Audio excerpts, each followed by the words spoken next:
Welcome to the Redacted Culture Cast. Today we are going to delve into a little bit more on philosophy, but a little bit more on philosophy in reference to Afghanistan, and hopefully we'll see some ways that the world goes forward. Many of us who had the opportunity to go overseas and see how a year ago the Afghan collapse kind of took place, we've had time to try to figure out exactly what went on, and today's guest has a valuable you've talked about it in the past, and I have to let you introduce yourself first. Hey, Boris, welcome. Thanks for having me. I'm new to being interviewed on podcasts, so I may fumble with my own words for a minute here. First off, thanks for having me. I'm happy to be here. And just a little bit about myself. My name is Scott Chapman. I'm a former Army Ranger. Just a bit about my background. I graduated college in the year 2000 with a criminal justice degree.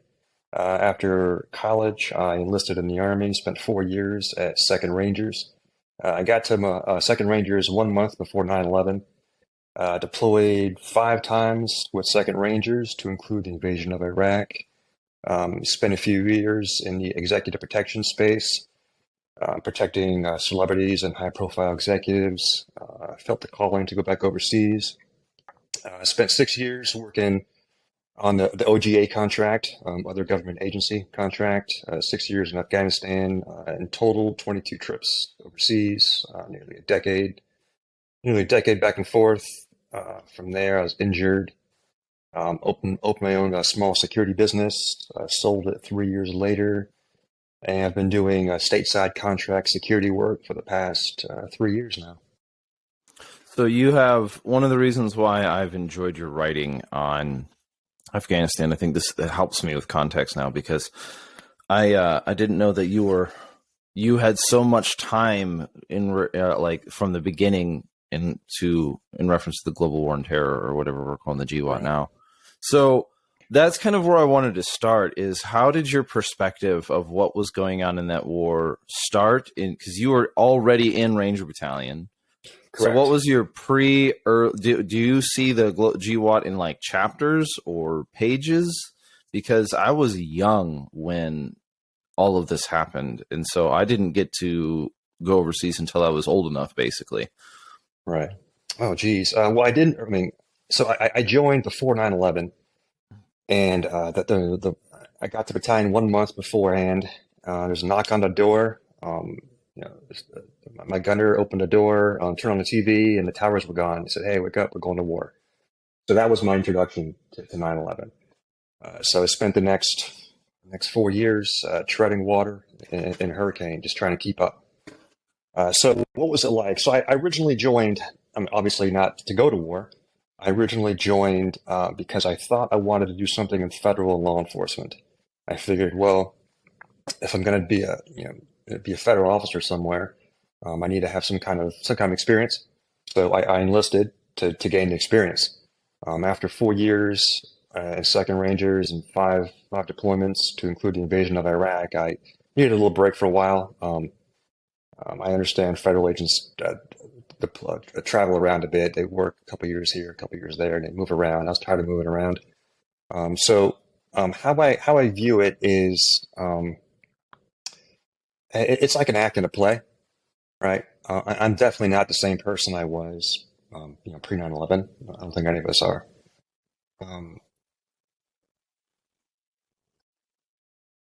Even more so these past couple of years, I'm not the same person I was. I've got a much more, obviously I'm older, wiser, I'm 45 this year. I have a much more broad view on life, on, the gift of life, really. To the point where I didn't even want to kill an ant a couple of days ago. I was walking on the sidewalk, walking my dogs, and I stepped over an ant because I didn't want to kill it. So a much more pure view on life, maybe. However, when I was in, the military is great at a few things. And one of the things that the military is great about is war. That's about the only thing the government is good for, is creating war. So there is an interesting interesting book I read one time called On Killing by Daniel Grossman. And if you listeners aren't familiar with it, Mr. Grossman or Dr. Grossman, I don't know his credentials.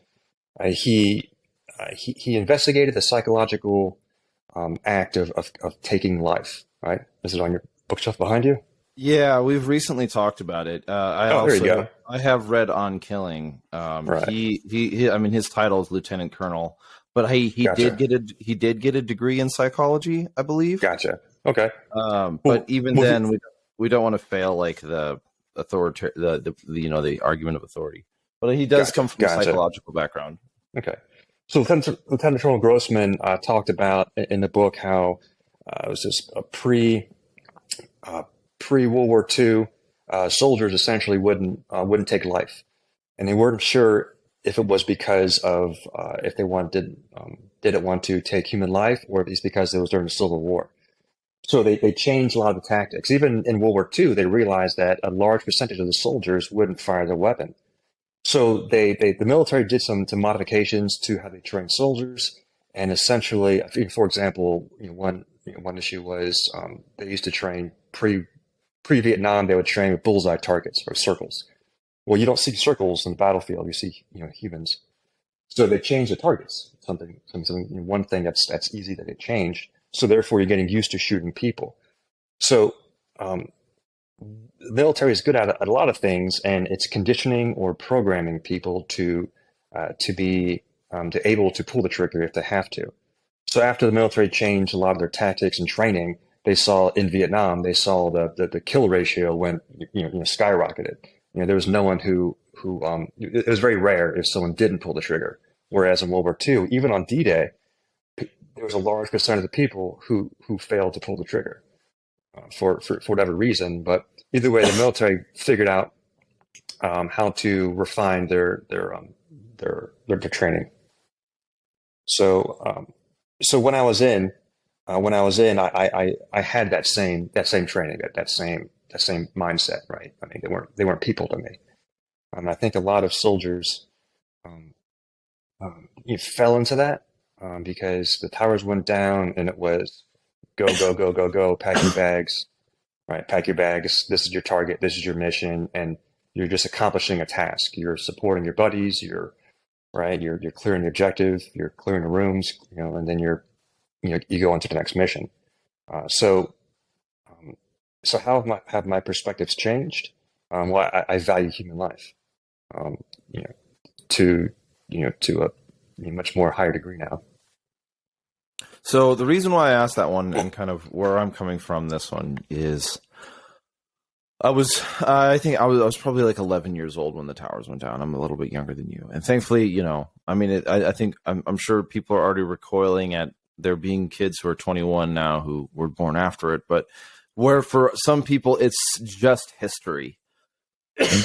I was delivering papers that day. I was a paper boy at that age, but so watching how through the eyes of a child, watching how the country responded to 9/11 was this interesting roller coaster of kind of like politics meets purpose. Like suddenly we all have, like we hear about this often, like there's so much division in our country right now. It'd be nice if we could go back to September 12th, 2001.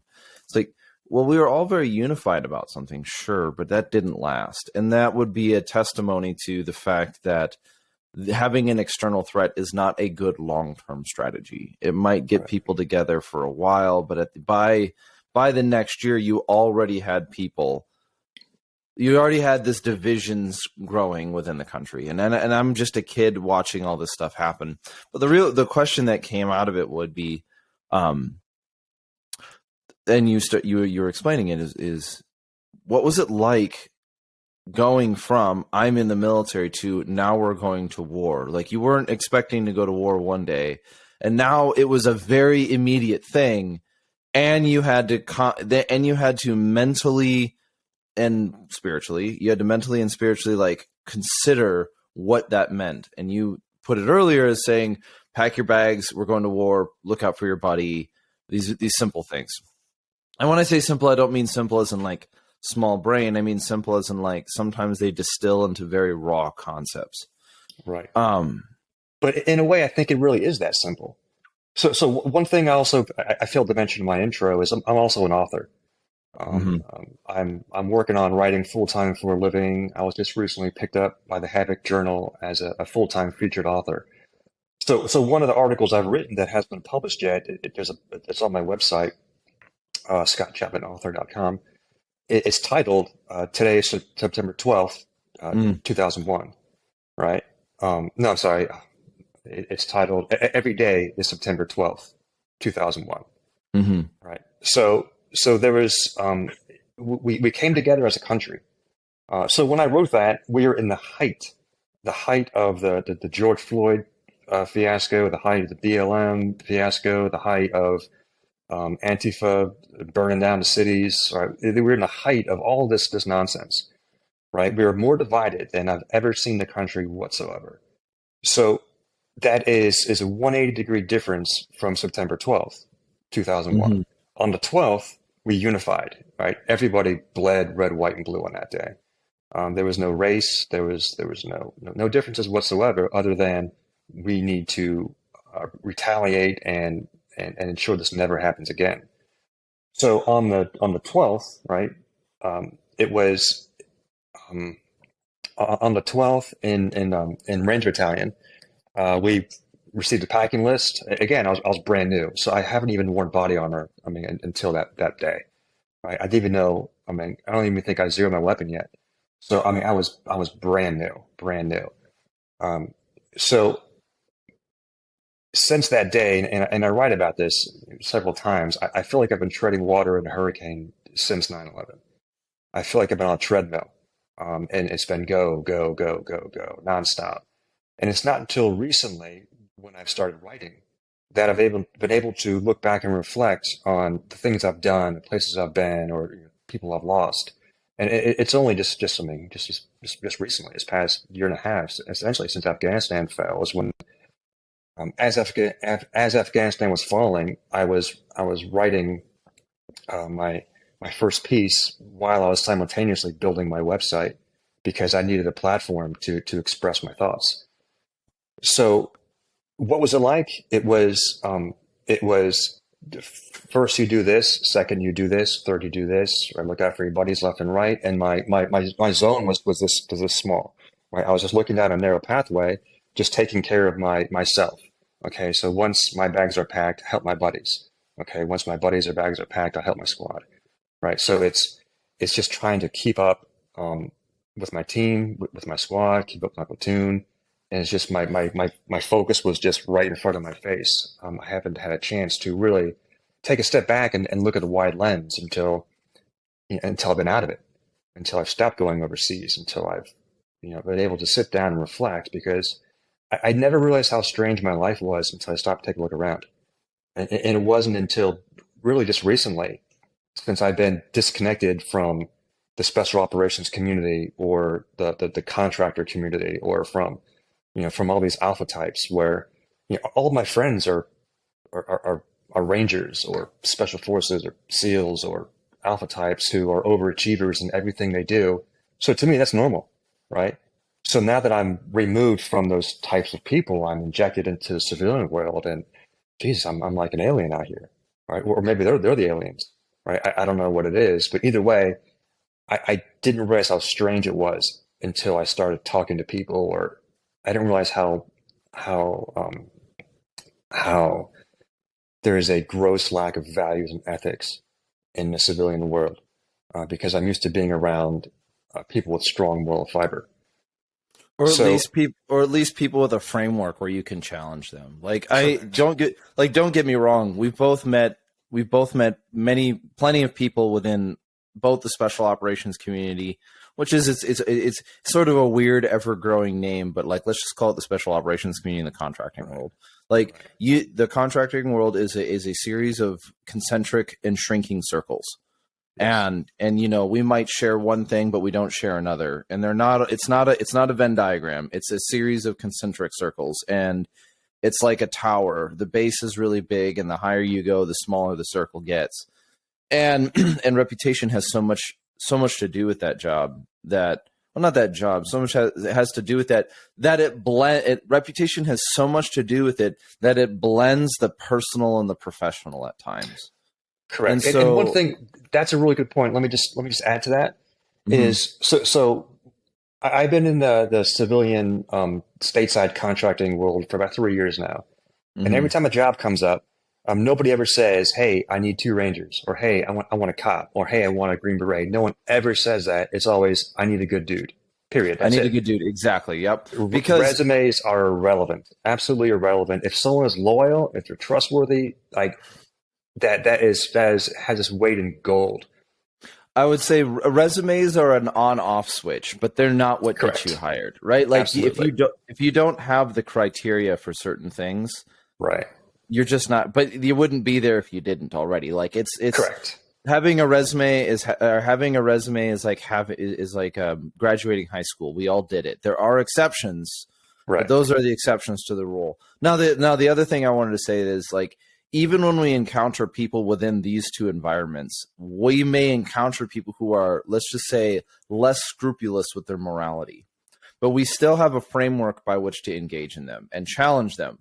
And some of that is just pure honor, like an honor code, like what you're doing is dishonorable. You are dishonoring the team, you're dishonoring the tribe, or whatever it is. Even if you were to look at their life and say, I wouldn't come to you for moral advice, right? So, like, I mean, the classic example would be, and I think this trope is a little overblown, because at the end of the day, we've all met people like this, but how many of them? We've all met people who are on their 4th or 5th marriage, and it's like, and they're still doing their deployments and they're still doing their stuff, and it's like, yeah, I know that's true. That is not the status quo. I know it breeds, but still, I wouldn't go to that person necessarily for the same moral marriage advice as I would somebody like a pastor or a friend who's been married for 12 years. Maybe there's different classifications. To be more specific here, it's not just about moral fiber; it's about loyalty and trust, right? So the person which is honor, correct. Which is the person who might sleep around on his wife, I don't condone that. I wouldn't trust that person when it comes to life advice. However, I know many people who are disloyal, who I would take a bullet for, right? So that's the loyalty. Is someone who can give a call. Hey, I need a ride to the airport. Hey, can you help me move? Hey, can you help me move this thing in the house? Or something that hands down. If I call someone, hey, I need help, they'll drive across the country to see what I need. Right. So so that's the kind of loyalty I'm talking about. That's rarity. That's a rare commodity in the civilian world. Rare commodity. Yeah, I think honor is a rare commodity for sure. Honor is but if you were to read like Sommers in Why Honor Matters, he kind of describes that pretty well, and that we live in a dignity culture.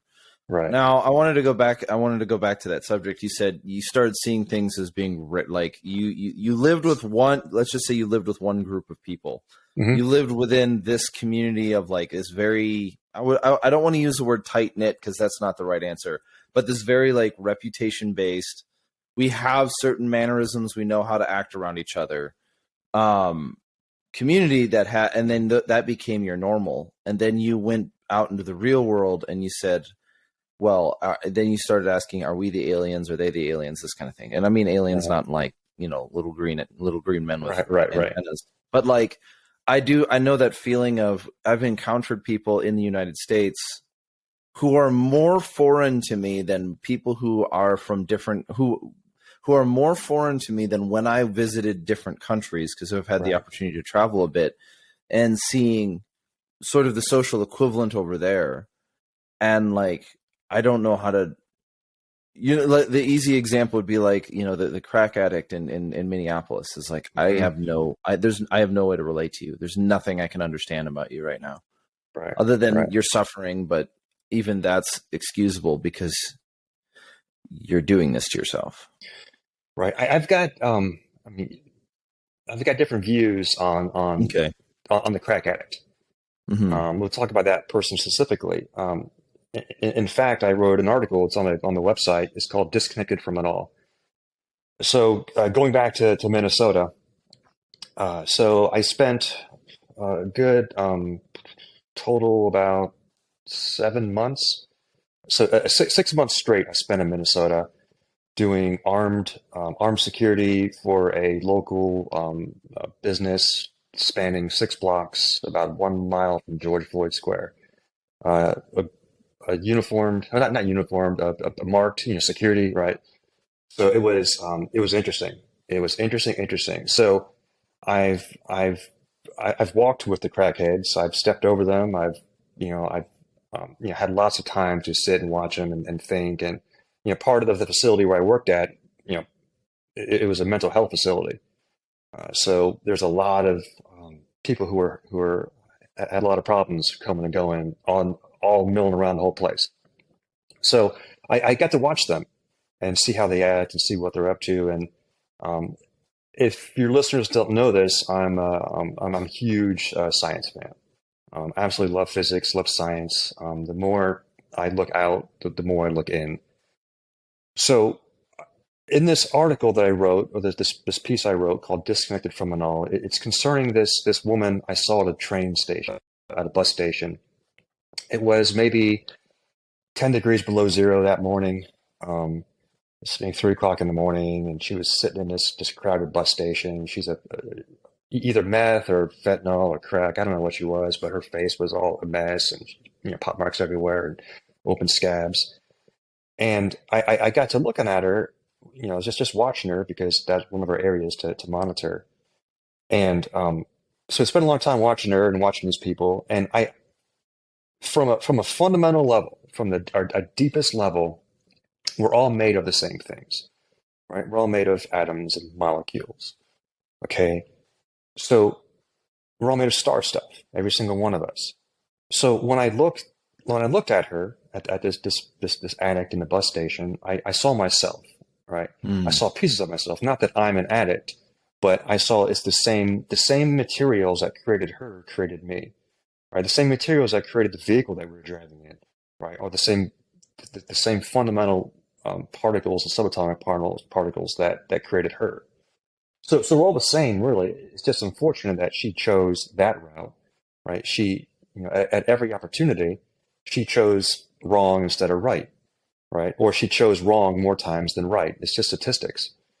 So there she was at that bus station, right? And I saw myself sitting there, and that's how I view a lot of things. Whereas we're all just energy. We're all just made of energy. We're all made of on the smallest particle level, at the quantum level. We're all the same thing. So that's why I stepped over that ant, because I don't want to kill that ant. That ant has a right to life as much as I do. So it's I feel like we are pieces of the universe, all right? Pieces of the universe experiencing life, experiencing everything life has to offer: love, hate, heartache, pain, misery, depression, happiness. Right? We're here for a minuscule amount of time, and once this shell expires, our energy just goes back into the universe. Right? So when her energy expires, or I'm sorry, when her life expires, or her shell expires, right, she'll go back into the universe. So together we'll go back into the ether. Mm-hmm. I am familiar with the I'm familiar with the description. I have challenges with it. Like it doesn't but I understand, like, it's the closed system argument. Like it's referred to as panentheism, and then we have monotheism, pantheism, panentheism, and all these different words that, from a theological background, come to make a point about or state about the metaphysics of reality. And so I am able to listen about it and hear and have a conversation with you. Maybe I'll get into my challenges, but rather I want you to kind of finish where you're going, because this is a useful topic in regards to one of the things that the American military was growing up that I observed is that people who were in the military were oftentimes accused of dehumanizing their opponents. Right. So like, I don't disagree with that. okay, I don't disagree with that because that is, because I disagree with it pretty. I mean, I on elements. Let me rephrase it. right. I think the people who are committing the dehumanization are the folks who work in media and the people who are so high up in the office that they don't have any interaction with the population. I very rarely, but occasionally did see dehumanization on the ground level, Right. where like individuals would make individual choices to do terrible things. And I'm not saying I saw war crimes. That's not really the point. What I'm saying is I like the people who were willing to dehumanize other people in war. I knew that before we even deployed. Like I knew who you were. Right. But Right. where I saw the most dehumanization was the people who wrote the rules of engagement, the people who talked about it, and the people who had no skin in the game, because then they could freely diagnose everyone's ethical problems and yet not have any, like they could basically do it without recourse. Right. Well, I mean, I've got a great anecdote on that. Mm-hmm. So it was our very first mission in Iraq, our very first mission. It was during the invasion. A time sensitive target came up. We were all staged.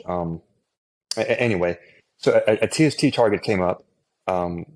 Actually, two of them came up. Jessica Lynch came up, so third bat got that, and then we got the other one. So while we were preparing and planning for this raid on this palace, I remember our platoon leader told us rules of engagement. He said, "Kill every single thing on the objective." So we were hitting a palace that Saddam was able to he was able to flood the lake around it and turn it into an island. So it's a beautiful setup. So, whenever he flooded this little peninsula, turned into an island, it was probably 150 meters square. Right, it was tiny. So a literal castle. Correct. It was on each of the three corners. It was a triangle actually. Each of the three corners was a structure. Anyway, so there was living quarters. There was like a big open area. Big open like a warehouse area and like 3 or 4 story like apartments on there, or not apartments, but anyway, it was a 3 or 4 story building. So we were expecting a lot of people there, and our platoon leader told us kill every fucking thing on the objective. It doesn't matter if it's a woman hiding, a cleaning lady hiding under a desk. If someone is there, kill them. Everybody, right? Janitor hiding in the closet, kill them. I took a lot of objection to that ROE, right? And fortunately, it was a dry hall. Fortunately, there was nobody there, and I wasn't going to kill someone cowering under a desk if I did find someone there because I'm not a monster. So soldiers aren't automatons, right? Specifically in the special operations community, we're not automatons where we just follow orders blindly. I remember having long conversations with my team. At that time, I was a saw gunner, and with my team leader and my squad leader, having objection to that blanket ROE to kill every single thing. Mm-hmm. So fortunately, it was a dry hole, but the surrounding area, all the fortifications weren't dry. A-10s and fast movers got those. But either way, that's the kind of ROE where that's the first time we ever heard that. And it was, again, during the shock and awe phase. So no, we are not automatons. We don't just blindly follow orders. Do you have any idea on where that came from? Because when we were dealing with issues with the rules of engagement, they were on the absolute opposite end. And now, given my first deployment was 2009, right. So you had already come in, right? Yeah. I basically was in basic training during the election when Obama got elected, and then after he was appointed, I was in one of the early RIP classes. We saw once Obama got elected, we saw a vast shift in the rules of engagement, and I was a contractor at the time when Obama got in. Yeah, and I can understand it from like I don't mean to be dismissive on that one, but Mhm. I was trying to get to is like that rules of engagement thing. Was that your squad leader talking, or was that like Congress talking? That was Because my platoon leader. your platoon leader, and your platoon Right. leader basically said, was he like an overzealous guy? Because like we're older now, we can make evaluations of people. I was a Spec 4 saw gunner. It's not my job to Yeah, question a platoon leader. fair, I didn't fair, even talk fair, to the guy. fair. Yeah, I mean it's Ranger Battalion. Yeah. You only talk to the people below you. You Yep. answer Well, questions. You it answer is a questions to caste. those above you. It is a Right. caste. Yep. It is a caste Yeah. system. Right. Which is interesting, and I wanted to kind of hone in on that one because I know I want to be able to like kind of cover on your observations of people in war, and then your observations of people in Minneapolis, because I was Hmm. from Minneapolis. That's how we met. I was from Minneapolis, so I got to see my city do itself to itself. Whereas you were for you, that was you could have said that was closer to a deployment, as in you were going somewhere where you weren't from, but then Right. you're still in the country. And so, like listening to you talk about these things and describe them has been helpful for me as an individual to see, like, well, we do share history, right? There's a reason Right. why. You were in Ranger Battalion, I was in Ranger Battalion. We at least have some like a data point that we can kind of grow out of and blossom out of. But what I really want to get into is how observed people, Gotcha. observe Uh, people in your writing and where you've gone right. with that. Because you also Right. wrote about the fall of Afghanistan, but what was the middle of the war like? What was the middle of the war like? What was the middle of the war like? How did it transition? How did your perspective of things going on in Afghanistan and Iraq change? Because you spent some time in Ranger Battalion. Right. You did a bunch of deployments in them. You saw the surge, not the surge. You saw the invasion.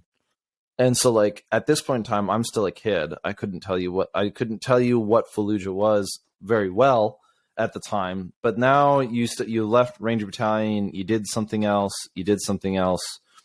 You got 22 trips in, and I want to know what the middle line is, like how you saw what we're referring to as the war transition from invasion to now, and then how that reflected in American culture, even American gun culture.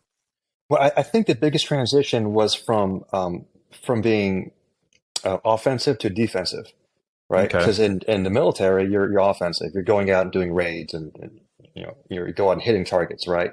When I was Well, especially contractor, in Ranger Battalion. Especially in Ranger Battalion, yes. of course. But as a contractor, our role wasn't to go out and do raids. Our role was to protect, right? Mm-hmm. So I was part of the static security team, protecting the OGA assets in Afghanistan. So it's a far different transition. So maybe the transition was forced upon me because we weren't going out and doing those kinetic hits, right? We're Mm-hmm. protecting the base, protecting the people, protecting assets, protecting sources.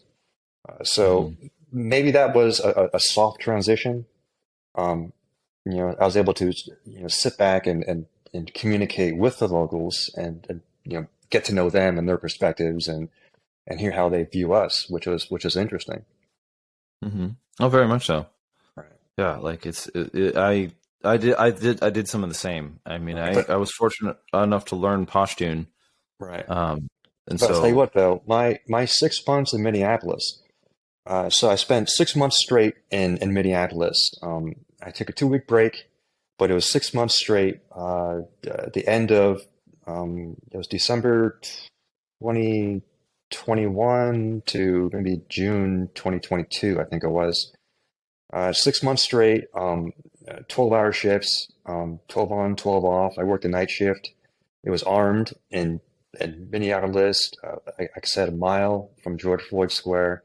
That deployment, and it absolutely was a deployment, was more dangerous than anything I've done in Afghanistan as a contractor, hands down.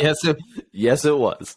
And I tell you Uh, what, every single night I looked forward to going to work. It was so much fun because you mhm. never know what kind of crazy shenanigans you're going to see. It was so much fun.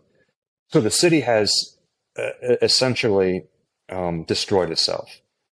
The people. So we worked at a hospital facility, and Even the hospital employees, a large percentage of them, you can tell they absolutely hated us. They hated us because we were armed. Right? We couldn't go in the hospital because they would freak out because we had guns on us. So we were outside. So working overnight in South Minneapolis, and I mean the drug infested, I mean crime infested. I mean it was absolutely a blast. In the cold. Yeah, in the cold. I mean it's negative 20 degrees. I don't know how those people live there. I don't So know either. No idea. we wouldn't stop for stoplights, stop signs. There was no rules, no laws. I mean, you don't dare stop at a stop sign, you get carjacked, right? I mean, there was nightly carjackings, nightly shootings, nightly. I mean, we had this app called Citizen, and, kept track of all this, all the shenanigans going on in their area, and the thing was just constantly going off of shootings or fires or of just, I mean, one thing after another. And the thing is, we weren't law enforcement, right? However, the people that we encountered, we still had to, of course, respect their constitutional rights. Okay, so we weren't there to enforce the law. We're there to push the problem to the other side of the sidewalk, right? I don't care if you're going to stab that person; just do it off our property, right? That's the role of the contractor, right? Is we're not there to arrest or detain. We're there to push it over there, other side of the street, right? If you're going to carjack someone, just make sure it's not a hospital employee. Right. I mean, for example, there were some nights where I forget which precinct burned down, either fifth precinct or third precinct. Third, okay. Yeah, we were So there. so the third precinct burned down. Well, they still haven't rebuilt it. So the fifth precinct had taken over the jurisdiction of the third. There were some nights there was 2 officers on duty at the fifth precinct. That's it for all South Minneapolis. And that wasn't a rarity, right? And so we get nightly updates from the local police or the local liaisons regarding the staff of the police. Like, hey, no one's coming, right? I mean, unless the police are forced to come, right? Unless they're forced to come, whether it's a murder, right, rape, or otherwise, they'll get to it when they get to it. Right? And likely they don't, right? It is a lawless dystopian nightmare, right? And the city has done it to itself. And I feel bad for it. There's a lot of good people there, right? But so many of them, I felt like it was like that they had like battered wife syndrome, where even when we just wave to them as we're driving, again, we're in a marked security car, we're uniformed officers, we're open carrying, we're the good guys, right? We would wave at people and they would just like shudder and look away, and like they were terrified of us. Right? Even hospital employees would just like look down their nose at us like, ugh, like these guys. Ugh. Like we're here to take a bullet for you, lady. We're here to protect your life because there's carjackings nightly all in that area. Right. And it's and that is there's the I'm sorry. I'll let you finish. I apologize. It's no worries at all. It's fascinating. So anyway, I made it a point. I must have waved at 100 people a night. I mean, I waved at everybody just because I'm going to force you to be friendly, whether you like it or not, to the point where I remember my partner and I were in the parking garage. It was during employee changeover, and we're parked in a place where all the employees would have to drive past us. They have to. Well, I was in the passenger seat, and I'd wave and wave. I must have waved at 100 people that night. Wave. And I was just texting the group like, hey, like every other car that I wave to, there's like a visible terrified look on these people's faces. And it was shocking to me. But I wave and smile. Right as I'm getting ready to hit send on that text, we get a call on the radio about a suspicious white guy in a parking garage waving at people. And look at my partner is like, holy shit, that's me. Like they called security on security for waving at people. It blew my mind. But that's the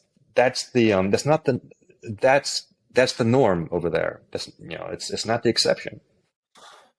So I'm thinking about this one. That specific encounter is I wonder, like, in your opinion of it, the plight of the contractor is in some ways well described by, or shown by, what was that movie about? 13 Hours, right? Where I never like saw it. the okay, well, it was about Benghazi, Yeah, I know. I and never saw it.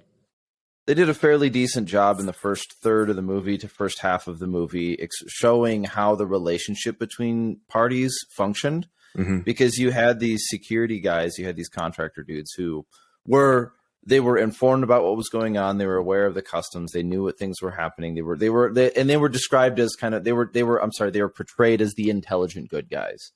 And then they were working begrudgingly for the intel people, the intelligence people, right? Mm-hmm. And the intelligence people treated them like trash and never paid attention to them and always bossed them around Mm-hmm. until a real risk happened. And then all of a sudden, this dude you've been basically like government bullying for 6 months is literally your savior. And so That's fact. I mean, but you know what I'm talking about, how like, oh, you're just the hired muscle. And it's like, you get it. There's a little bit of frustration that can be had there. Like, this guy is just the hired muscle. Yeah. Well, he read through the entire collection of Dostoevsky this year. It's like, that's not an easy undergoing. And this guy, he's just a meathead. What is he doing? He's reading War and Peace by Tolstoy. Like, And this that's, guy's on his master's degree. He's got his doctorate in something, and yet why are you out here contracting? Because this is where I feel alive. yeah, absolutely right. And that's a great summary of how the client, right? Any client views security, right? Very often. They think you just they plug in security and it's easy. That's it. Security, security, security. And it's not. It's a complicated endeavor, right? It's extremely complicated. It can be Proactive easy, versus reactive. right? So from the client perspective, they just see, well, this guy just sits in a chair, or he just walks around, or he drives around. What does he even do, right? There's a whole lot more to it than just that. And there certainly are people who do that. There are certainly people. I mean, and the best way that I've been able to describe it to people is that the more uniformed they are, the less paid they are. Right. You know what I mean? Like trust me when I say this one. The guys who are wearing the uniforms, like I'm talking like the polos with the vests and stuff, like that dude's getting paid like $18 an hour, and he's the bottom of the totem pole. Right. The guys who are doing the real security, you usually do not see them very much. But not every time. I've done a few things stateside. Not every time. You're correct. Right. I've done a few things stateside that were uniformed, that paid equal or if not more than overseas stuff. And I've seen that trend increase, which is it's good for my industry, but it's I don't think that's good for for the country. And that's the tricky part, right? It's like, I want to go back a little bit to when you're talking about Minneapolis. Is you're talking about like it's a dystopian environment, right? Because I grew up in the 90s and the 2000s, the word dystopia is supposed to be bad but good. In other words, the world out there is all chaos, but I'm having a good time of it. Because we have video games like Fallout, movies like The Matrix, every time the word dystopia is used in my generation's contemporary language, it's usually describing a really bad environment, but it's got something hidden in it that tends to be like a really like I wouldn't say good, but enticing element. Like dystopia is chaotic, but it's not boring. Like this is there's other versions that you could say. It's like another version of dystopia is like the surveillance state, but you're part of the resistance. So it's interesting that I find it intriguing how you're using the word dystopia in a way that is not impregnated, no joke intended, impregnated with this sort of secret wisp of excitement and adventure. No, right? It's a nightmare. And it's absolutely a nightmare. It's truly nightmarish. Right. The only good thing, the only redeeming value that I found in that city was the architecture. The architecture is absolutely stunning. Beautiful architecture. And I enjoy driving around and looking at the architecture. Of course, there's other things, nothing I can think of offhand. It's a city, in my opinion, designed to destroy itself. For example, you're familiar with the light rail system, right? Yes. For those who aren't, the light rail is sort of like a subway system, but it's above ground. It's a train system that goes throughout the city, from Minneapolis to St. Paul, back and forth, right? So part of And my first rotation to Minneapolis was during the 2020 election, and mhm, I just spent a week there working at a grocery store. And the strip mall where I worked at, right next door to the strip mall was the Foot Locker and the GameStop where the whole riot started. Right, there was burned down to the ground, and that's at the grocery store next door. Right, to prevent them from burning that down if mhm, the election didn't go as they thought. So, and right in front of us was this light rail system. Right.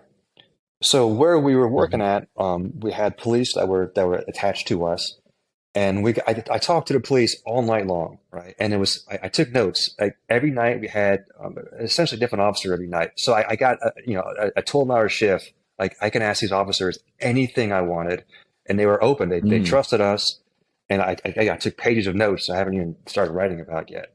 And I would always ask them, if you were king for a day, what would you do? How would you fix this city? What would you fix about it? And one of the things I thought was interesting was the officers was regarding the light rail system. So the light rail operates on the honor system. Okay, so the subway, right, in New York generates money for the city. With the light rail, it's honor system, right? It costs millions of dollars to keep that thing functional, right, every year, right? The employees, upkeep, the maintenance, right? Plus, they can't staff it with enough officers, with enough. I don't know what the officers' titles are. So there's constant robberies on those things. It's just essentially train fighting. So these criminals will get on the train, go do crime, jump back on the train, and come back to their neighborhoods. And of course, there's cameras, but there's no one. They don't have enough manpower to view mhm, to view the cameras or even to do anything about it. So it's a fairy tale ideology, right? It's a fairy tale mm. ideology where, hey, let's give these people something free so they can go around and go to and from work. Well, what it does, it just creates a super highway for criminals to go downtown, commit crime, and go back home, right? It's a city designed to destroy itself. And this isn't, um, it's not a mystery, right? I mean, these politicians, right? I don't want to get too far into politics, but if something isn't something isn't working well, then maybe change your political party.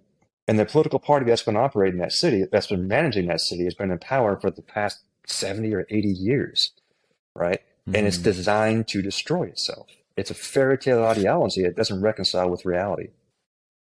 Okay, so when you say design, design implies intent. So that design implies intent. Right. Like you don't design something willy nilly. You do not. That's creative, but it's not design. Right. So I And view, so when you say it's designed to destroy itself, do you believe? Are you trying to make the argument that there is something about that city which is intending on destroying itself, like conscious and intent? There has to be the ability for it to observe.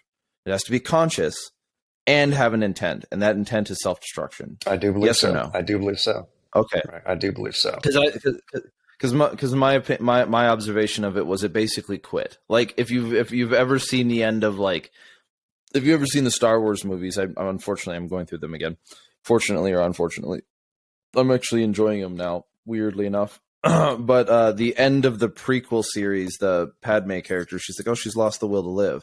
Like that's essentially Minneapolis right there. You're Right. like, okay, I'm done. I mean, the Right. body persists, the spirit is dead. So nothing. So it's easy for people to say, "Oh, politicians are all idiots, right? These dumb politicians. What are they doing? Why are they doing this? Why are they doing that?" Oh, it's so easy for us to fall back and say that, right? But Mhm. nothing happens by accident, right? These unintended consequences, I believe, are intended consequences, right? So they can sell this idea as, well, it's to benefit the people, but the intended consequences is to put us where we're at today. So look at the 2009 housing crisis, right? Every Mhm. single economist knew there was a collapse coming. Everybody knew it was happening. Everyone saw it coming, but still the government let it happen, right? Nothing happens by accident. It wasn't a surprise. Oh, all of a sudden no one can afford their mortgage, so let's go ahead and default on all these homes and take these people's houses. It wasn't an accident. It happens on purpose for the same reason Mm. that I believe that this light rail system is in place. The same reason I believe that we gave the Taliban $80 billion worth of weapons, right? Nothing is an accident, right? All of this stuff is intended, whether it depends on how these politicians spin it, right? So they can spin it any way they want, right? But I believe, I operate, I view my existence and my reality in a large time scale, right? I look at decades or centuries, right? Or if not longer, right? If I'm talking about science. So this is, in my opinion, a generational plan, right? Like BLM didn't sprout up out of nowhere, right? Well, politicians had to first had to fracture the Black community. Well, they did that in the 70s.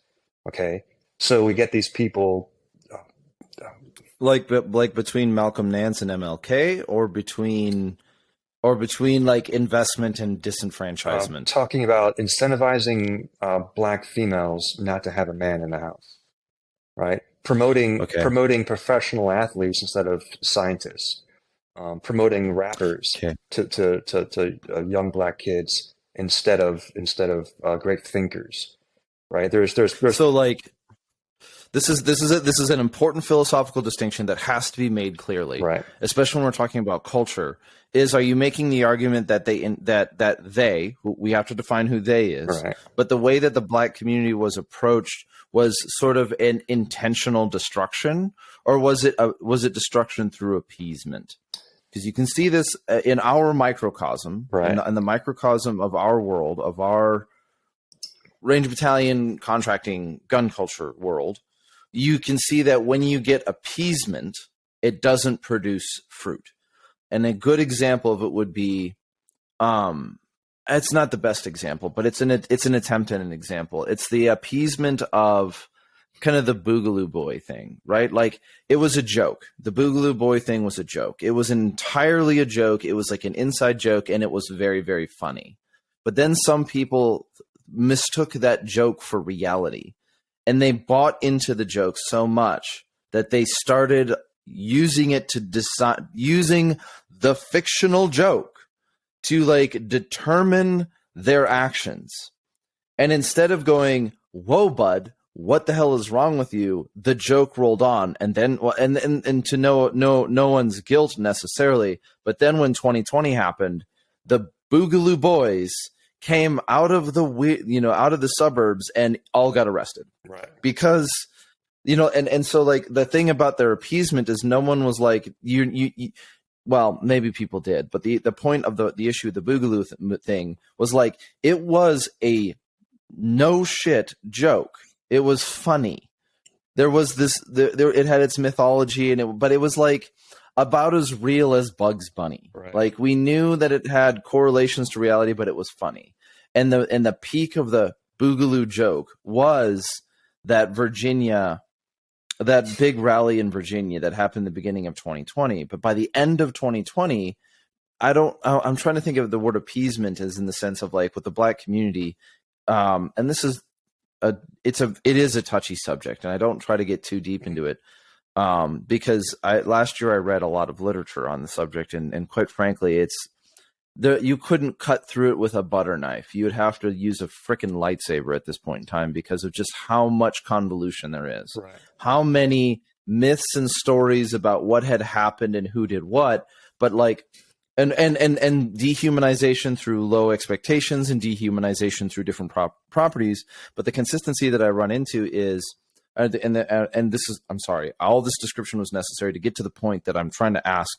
And that question is, when you're talking about how the Black community was treated by they, and I'm going to assume the they is a combination of political and cultural leaders in the United States, or at least the West, they approached what we are referring to as the Black community by praising and elevating the maybe short-term good things, but either things that were detrimental to the society, valuing things that were detrimental to the society, or that had only a short-term benefit at the cost of the long-term benefit. And an example of it would be, it's now Black cult. It was considered, and this sounds ridiculous. It's hard for me to like aggravate attribute culpability for such a simple concept onto an entire swath of people. But the idea that was it the accidental outcropping of the welfare system was there's no need for men in the house, or if you're going to be a man in this environment, you should pursue fame through music, which has its value, or music without values, or industry, or music without goals, or like sports. And it's like I don't know how you would say, well, I'm digressing. I'm kind of digressing into this argument because it's so easy to make these congealing statements that need to be solved, or maybe need to be a little bit more solid. So the best kind of slaves are the ones who don't know they're slaves. Oh, absolutely. Right. Oh, so, absolutely. So you and I, and every single one of your listeners, we're all slaves. We've never escaped slavery, right?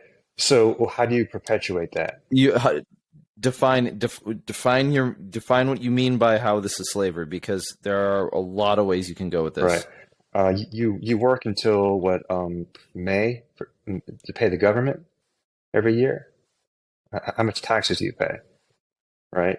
Yep. Right. Where's that money go? It goes to further divide us. Right.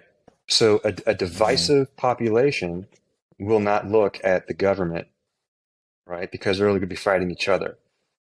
So they, right? I use this word, this term loosely because there's only a handful of people that control every facet of this planet, right? Our food, our media, our education, our pharmaceuticals. The same families control every single one of these industries, right? It's in their benefit to keep us at odds, right? So I say they are the ones who have the long vision. It's a generational plan. It depends on what your time scale is. It could either be decades or centuries, right? I'm looking at centuries. I think this goes back to ancient Sumer, but we're just talking about the 70s of the current plan to destroy the black family, right? Where they introduce welfare, where they remove the black the black male from the family.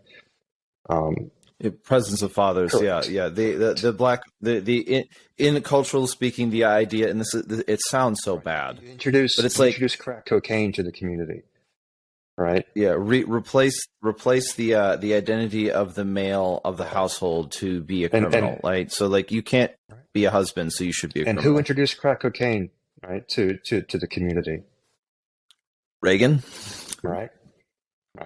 So there's benefit, not to us, but there's benefit to somebody about keeping us fighting each other, right? And it's when I was in Minneapolis, and I experienced more racism against white people in Minneapolis than I've ever experienced anywhere, right?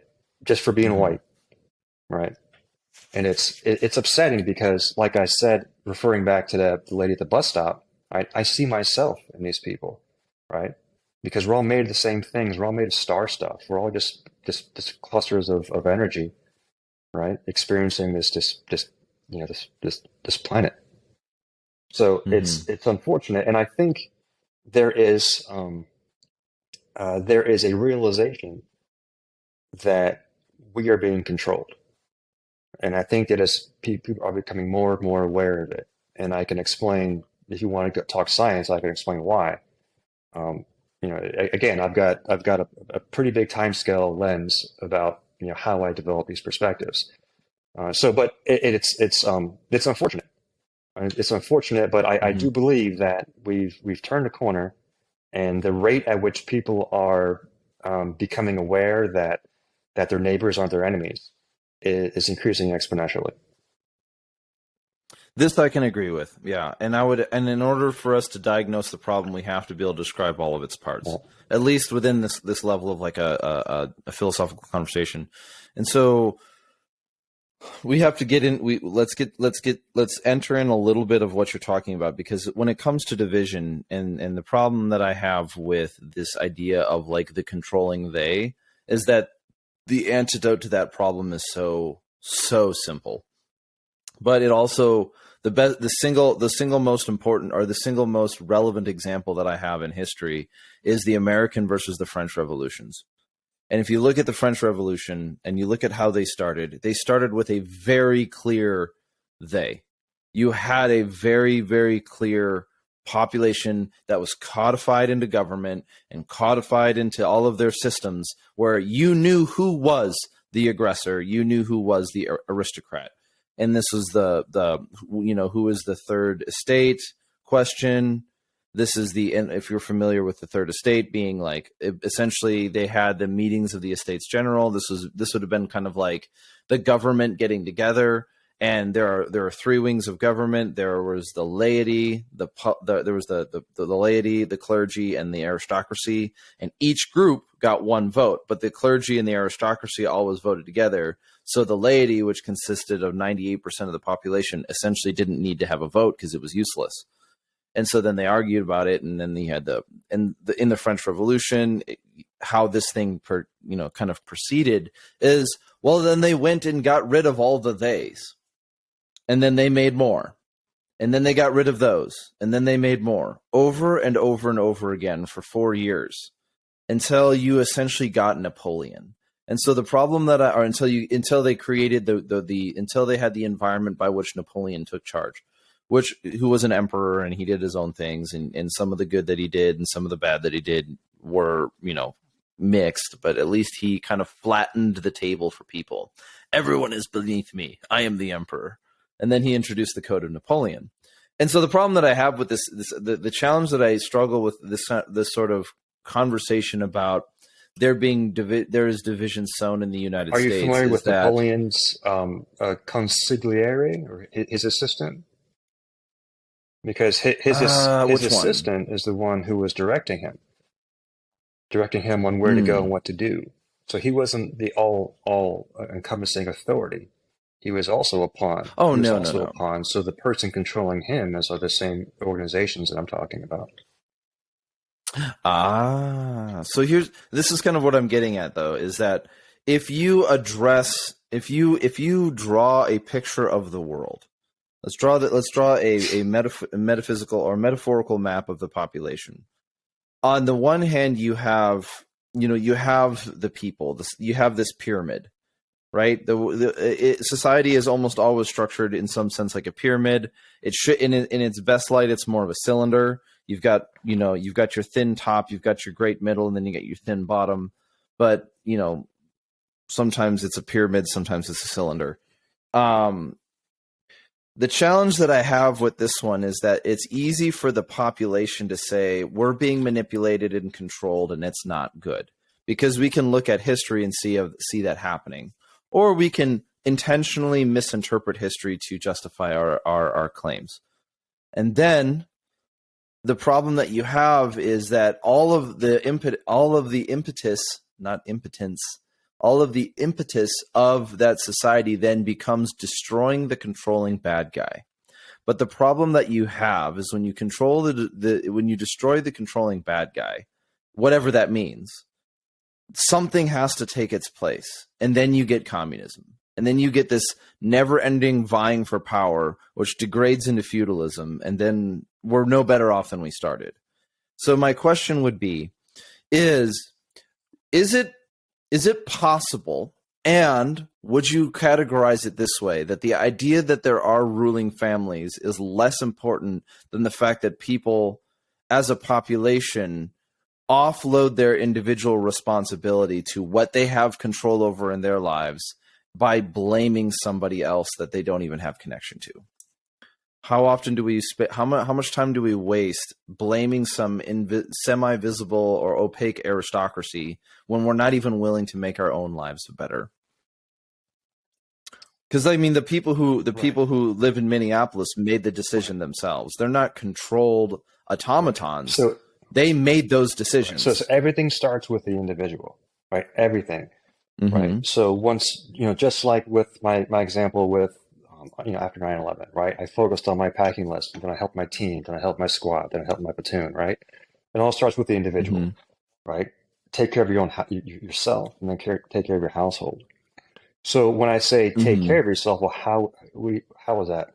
So I think that the key to escaping slavery is to expand our consciousness, right? To rise Okay. above, right? And to realize, right, that well, for one, we are still slaves. So how do we get out of it, right? Well, I don't want to say vote them out because if voting mattered, then they wouldn't let us do it. So, It's a little bit reductive. right, Okay. I mean, again, I see people as a flat. I mean, okay, when it comes to capabilities, and performance outcomes, there is a hierarchy. Absolutely, there's a hierarchy.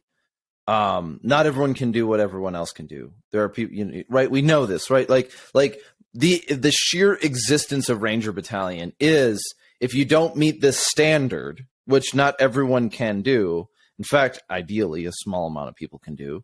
If you don't meet this standard, then you cannot be within the ranks.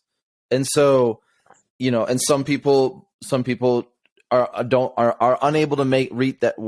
Some people were unable to reach that standard because they were born with a medical deficiency, or they were born with something.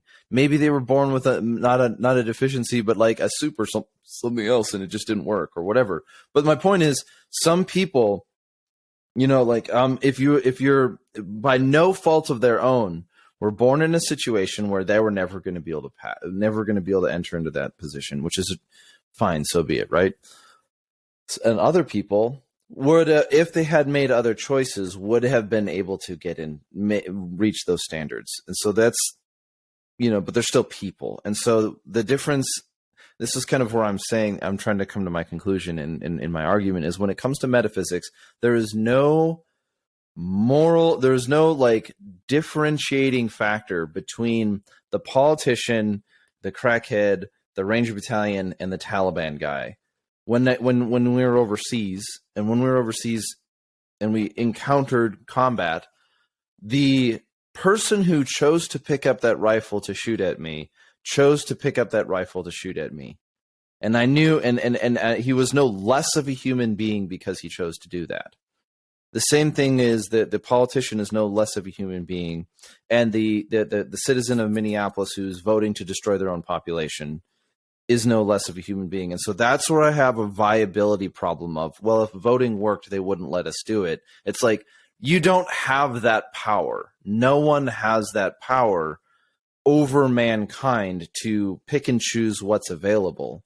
This is the decision that we make for ourselves, and we do it in the long run through culture. right. It's it's a challenge because I don't qualitatively differentiate populations. I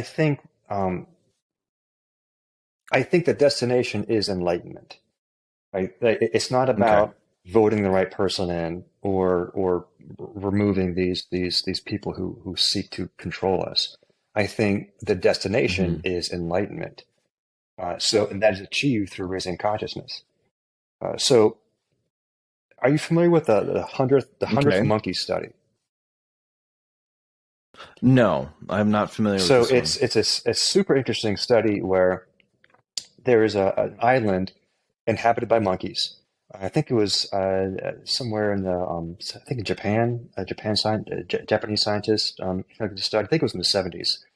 I'm a little shaky on those details, but the gist of it is these scientists would dump buckets of sweet potatoes on the beach every day, right, to feed the monkeys. The monkeys love these things, and the monkeys would scurry from the trees, grab the sweet potatoes, and run back, and they would eat these things, but they're covered in sand. Right? The monkeys would eat it, and they would chew it, and you can tell they're kind of gritting their teeth, but they would eat them because they liked the way they taste. Well, eventually, one of these monkeys started dipping the sweet potatoes in water to wash the sand off. Now, that might not seem like that big of a deal to me and you, human beings, but for a monkey, that's significant, right? So this monkey now changed its food to make it more suitable, more palatable. Okay, so eventually, another monkey saw that monkey do that, and then another monkey started copying, right? And then one or two more, and then a few more, and then a few more, and a few more. And eventually, a certain percentage of the monkeys started washing their food before they ate it. Well, now they're all doing it. So here's where it gets super interesting, because Mm-hmm. that's not that interesting, because monkey see, monkey do, right? Well, monkeys on other islands started doing it, right? Who had no interaction whatsoever with the original monkeys on that island, right? All of a sudden now monkeys around the world are starting to wash their food before they ate it. So that shows there's a connection, right? Is it quantum entanglement? Mm-hmm. I don't know. Or is it consciousness? I don't know. Are we all sharing that same version of consciousness? Are those monkeys sharing the umbrella consciousness? So that's why I talk about, in order to break our chains of slavery, we have to raise our consciousness, right? To one, first realize that we're still slaves, right? That we're all one. Mm-hmm. We're all just like those monkeys, right? We're all connected, right? Connected because we're all made of the same things. So eventually, enough of us are going to start washing our sweet potatoes, and we're going to realize that maybe we don't need to have this particular system. Maybe there's a different system, right? It's not about voting the right person in or voting the wrong person out. It's about raising our awareness, right? To realize how powerful we are as human beings.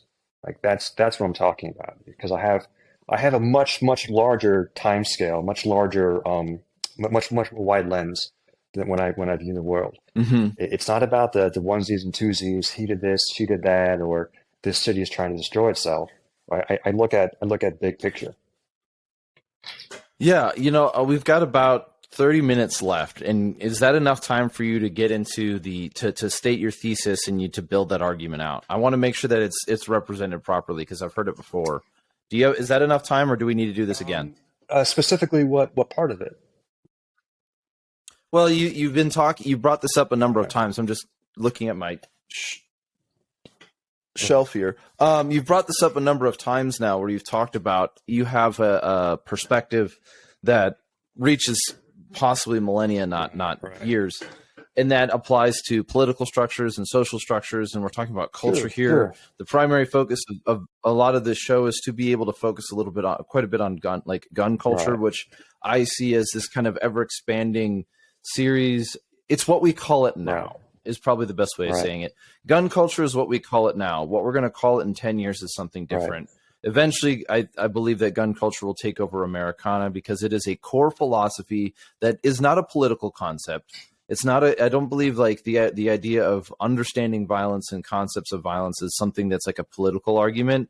It's quite the opposite. I think certain people have done a very good job at organizing populations into the pro-gun versus the anti-gun, but you're basically like, when I think of slavery, I think of somebody who advocates for the confiscation of weapons. Like that is slavery. Right. That is slavery in its rote definition. If you voted for Joe Biden, you probably supported slavery, in the sense of that you have argued for the ATF to treat its population as subjects, not citizens, and we don't agree with this concept.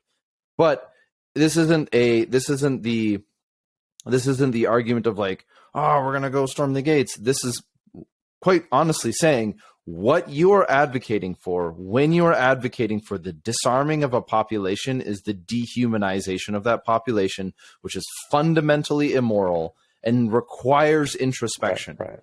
And I'm sorry, this is I'm not quite getting off into a rant. I need to get into this subject. You brought up long-term perspectives. You've brought up Sumer, even talking about Sumerian families.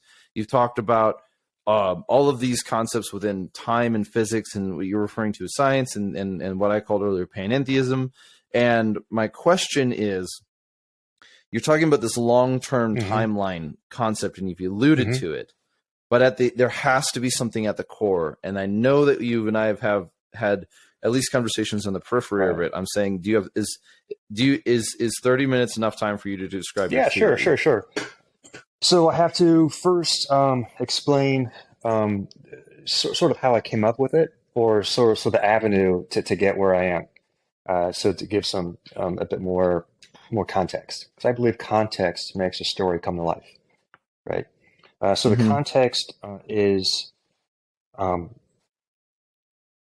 so I mentioned earlier that I used to own a security company, and long story short is I was presented with a copious amounts of time overnight in order to maintain the business. I worked as a security officer in my business, and during that time, I wasn't. It was overnight, so I didn't have time to make phone calls or reply to emails or text friends or anyone. Everyone was asleep. So I was a captive audience in my security vehicle as I was doing these patrols every night for 3 years. So as a captive audience, I was presented with the luxury of time, right? So many times nowadays, people just don't take advantage of time, or it seems like the more time we have, the less we do. So here I am now, a captive audience. That's a good point. A captive audience in my security vehicle, running my business, doing these elementary patrols, right? They weren't difficult. So I used that time to study anything I've ever wanted to study. Anything that's ever piqued my interest, I jumped in and just tried to figure things out, because why not? And I felt like I jumped into this untapped resource, right, of science. Now, science has always fascinated me, and I went down a few avenues, but I got stuck on our star, or on the sun, for a couple of years. People who know me back then know that I wouldn't shut the hell up about the sun, because it was absolutely fascinating. And I began to I came across a group of scientists who were all jumping up and down about a particular a natural event that is happening regarding the sun's magnetic fields. And I thought it was nonsense, right? I thought it was nonsense because I was fed global warming all my life, right? It's embedded in every sitcom. It's just accepted as global warming. And regarding the sun's magnetic I'll get into fields. that. So what these scientists were talking about is an era of a cold era on the way, right? So, well, how can that be? Because global warming, right? So I'm a pretty smart person, so I figured, let me jump in this conversation and try and pick these scientists apart, right? Or these YouTubers, or so I use that time to just listen to lectures, listen to science, science debates, and it absolutely blew my hair back. So as for 3 years now, began to learn and study and just try and figure things out, what these scientists were talking about, I realized, like, holy cow, I think they're right.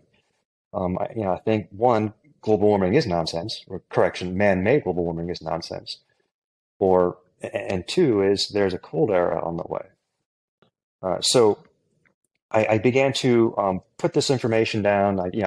Over those 3 years, I would save every chart and graph and lecture. I would save all this information for the purpose of explaining to my friends and family about what was happening, right? Because for 3 years now, I was manic, just barfing science on people. And I realized, okay, I said it this way, this person didn't get it, let me say it a different way. And it was trial and error, right? Unfortunately, people probably thought I went crazy, because I was talking about, solar dynamo and magnetism and great year, and all these like really heavy science concepts that people didn't have time to research. So the long story short of it is, I put this information together into a lecture. The lecture takes about 2.5 hours to run through all 75 pages of his lecture. I was flown out to Texas. I presented my lecture to a room full of energy CEOs. Some of the scientists who I referenced in my lecture, actually, I reached out to them, and I was included in a conversation to help world leaders, quote unquote, understand what's on the way. So there is an era of cold along the way, and it's all concerning how the sun's magnetic fields interact with each other, which translates into how much energy Earth receives. So the point of it, the whole conversation, is regarding the sun's magnetic fields. Okay. Okay. I got to clarify 2 words for real quick. One of them is we have to define science at this point, because science, what you're talking about is like, it sounds a little bit like science, but science from the time of when it was referred to as natural philosophy, which has relevance. Like I think, and this is a long-standing philosophical criticism, and especially because we live in the day where people like legitimately with religious fervor say, "I believe the science" or "trust the science." It's like, okay, that's not a statement. You don't trust the science. The science isn't a thing. I trust the scientific process. There is no such. What is that? And it's an epistemic argument. It's epistemology, and if you can't comprehend then science is too big for you. But so like the first one, science. So science is this series of assumptions, like the objective world exists. It can be observed. Yep. Those are pretty foundational assumptions. So regarding the sun's magnetic field is just sort of mathematics, and then you're talking about and then this is the second one. The fields you're talking about from the sun, are they magnetic or magnetic? The sun's magnetic fields, right? Positive, negative. Okay, I just needed to make sure I heard that correctly because I didn't know if you're talking about magnetics or. I get excited when I talk fast when I get excited. So it's a point of clarity is never a challenge. It's just it's all concerning how the sun's four magnetic fields interact with each other. So how those fields interact with each other determines how much heat or how much energy Earth receives, right? So the sun is connected to Earth, right, through magnetism, right?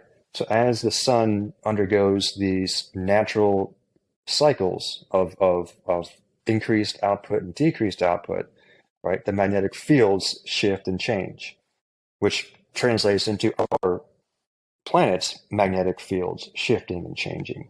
Okay, like for example, look at our magnetic poles right now, right? We're in the middle of a pole flip. So the poles can flip within one human lifetime, right? So there are strange things happening to our magnetic poles right now because the sun is going through a natural period of we just say decreased activity. So as Earth's magnetic field shifts and changes and weakens, right? We as human beings are magnetic creatures. We're electromagnetic creatures, right? So as Earth's magnetic shield changes and waxes and wanes, and particularly is getting weaker, our magnetic fields are changing and evolving. So when I talk about long picture, long game, this is the broad scope I'm talking about. Is this quote unquote awakening? And I dislike using that word, but this increasing awareness that we are slaves, that we are being controlled, that all this big level stuff isn't happening because there's more media coverage or because more articles are being shared. It's because we're now more receptive to it because Earth's magnetic field is weakening and our consciousness is rising. It sounds like, I mean, okay.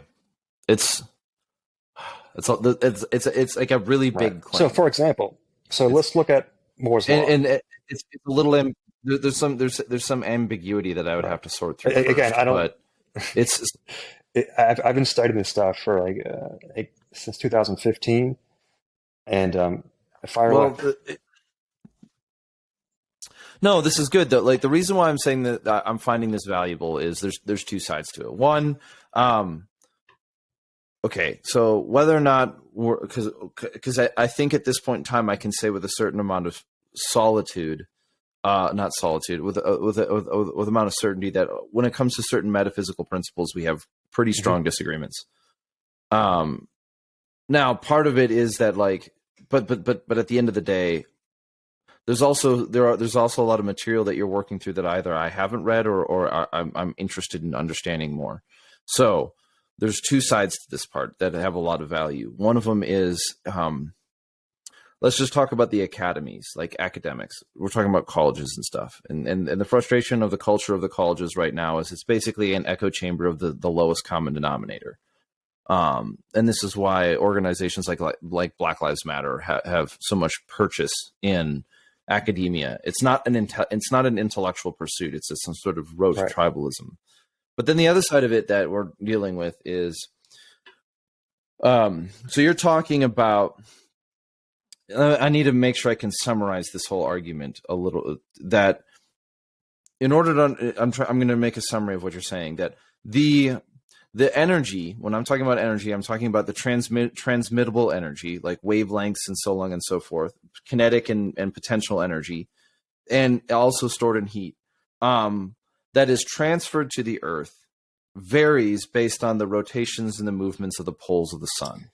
That the magnetic, the variation of the magnetic energy, the magnetic force that it has that generates from the sun, affects the amount of energy that the planet Earth receives or moves, and that as a result will create a polar flip. And because we as beings, and when you use creatures, what I'm saying, there is a sense of that polarity having an impact on us as individuals, whether it's through the physical transmission of thoughts and concepts through the brain or the body, or the connection between, heart and mind or whatever. Because as a result of a movement within the poles that has taken place, that can take place within our generation, it essentially is opening up the capacity of the human mind on a world scale for the individuals to observe a little bit more, and to so that's a pretty strong, that's a pretty big statement. Like, it's a really big statement to say that the concept of consciousness is a scalable subject that is affected by physics, which is pretty definable, because if you shoot the brain, suddenly consciousness doesn't work so great. Or you cause damage to the brain, right? So we know that there's a relationship between the physical world and the conscious world. And so then you're describing the body as being an electromagnetic element. I think where we would have to come to one more step in the argument would be, what is it that consists of a human being? Is it mind and body? Is it mind, body, and spirit? Are you a triune or a dual object? I think, or are you mono? Is it just body? Everything is just chemicals. I think that we are a vessel. We're a vessel for consciousness to experience life. Okay, so is consciousness something that is created? What is your argument on consciousness? Oh, good question. Philosophers and physicists, scientists still have arguments today. What is consciousness?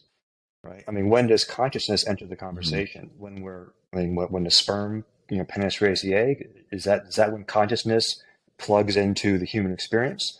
Or when there's 2 cells or 4 cells, or at what division of cells does consciousness then enter the conversation? Well, I would argue that consciousness is the moment when the sperm enters the egg, because now we are connected to the human experience, right? We are now a human being. Right. It has generated new life at that point in time. So now there is electricity, right? Electricity in that connection in the sperm and the egg. There's electricity in there, because on a fundamental level, all we are is electricity, right? On our core level, the foundation of subatomic particles, we're just electromagnetic creatures, right? Even the nucleus of an atom, right? You have positively charged protons and negatively charged electrons, right? Positive and negative are just forms of electricity, right? So I think that is the end destination, is to realize that we are all one. We're all the same, right? I'm made from the same particles, right, that this coffee cup is made of. Right? It's just that happens I have consciousness and my coffee cup does not have consciousness. I'm able to express, right, thoughts and ideas, whereas my coffee cup is not. Right? My coffee cup does not have a consciousness. So does that answer the question? It does. It does. It just does. I don't see how you can get to the concept of rights and morality from that. It's a naturalistic. It's a naturalism. It's fundamentally a deterministic argument that, like, since we're just all electrons, we're fundamentally electricity. Then there is no inherent human value to you as a human being. You're just a bundle of energy that has had the fortune through scientific determinism to achieve some form of consciousness, which could only exist if something produced.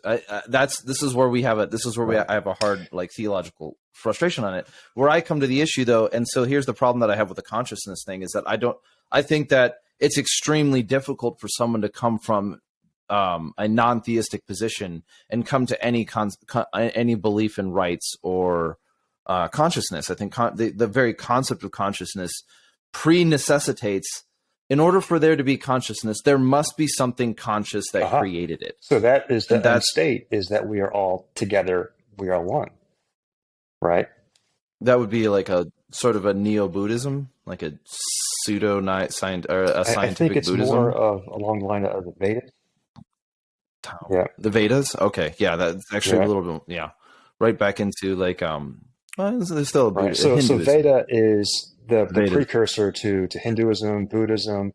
It's the umbrella of which all the mystic religions have really come down. And I have read some of the Vedas. Yeah, I have. I'm sorry, I have read some of the Vedas. Darth Veda. I have read. I am familiar. It was a number of years ago, but I did read into the Veda text. Yeah. Right. So your question is, how can we have morals and ethics if we're just electricity? Is that the? Well, so if you're coming from the Veda, then I can understand where you're coming from, where you can try to produce it. I was having a challenge overcoming the is-ought divide of like, how do you come to morality when you only have physicality? How science cannot produce morality. It cannot evaluate it. It cannot argue for it. It can only provide the context within morality being engaged. And since one of the things that we talk about, and I don't even know if we have time to conclude on it, but is, this, how all of this applies to like culture and what we value and what we think is true and good. And how, since all of this has to come to how we think about, even like, violence as a concept, like what we think about is true in the world necessarily cascades down into how we act. Of course, because your perception of your world defines your reality, right?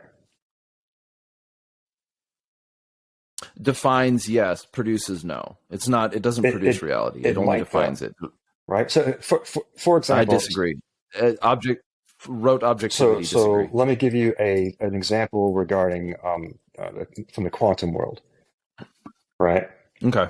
So, are you familiar with the double slit experiment? The what? Well, since the answer is what, the answer is no. Okay, so it's called the double slit experiment.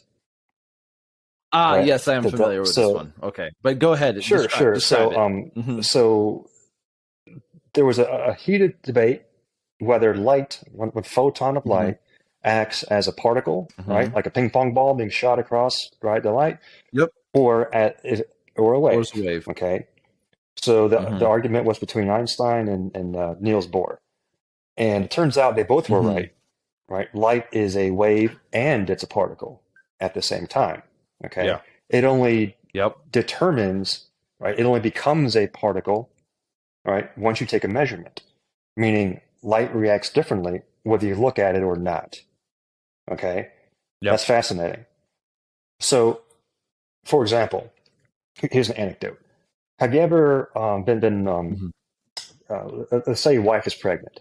Okay. She's 9 months pregnant. Her belly's sticking out pretty far.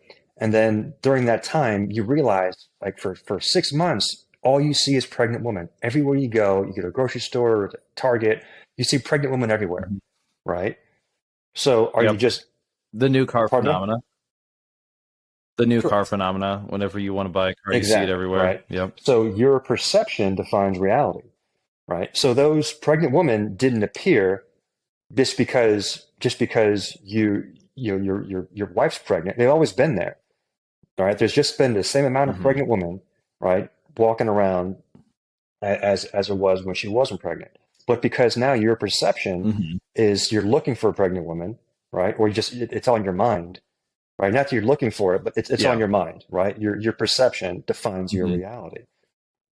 So, I mean, I can kind of quash the whole right, argument. It's not the problem with the double slit is that they're both beginning from the assumption that something is there, whether or not I perceive it correctly, and they're trying to correct the perception to what is reality.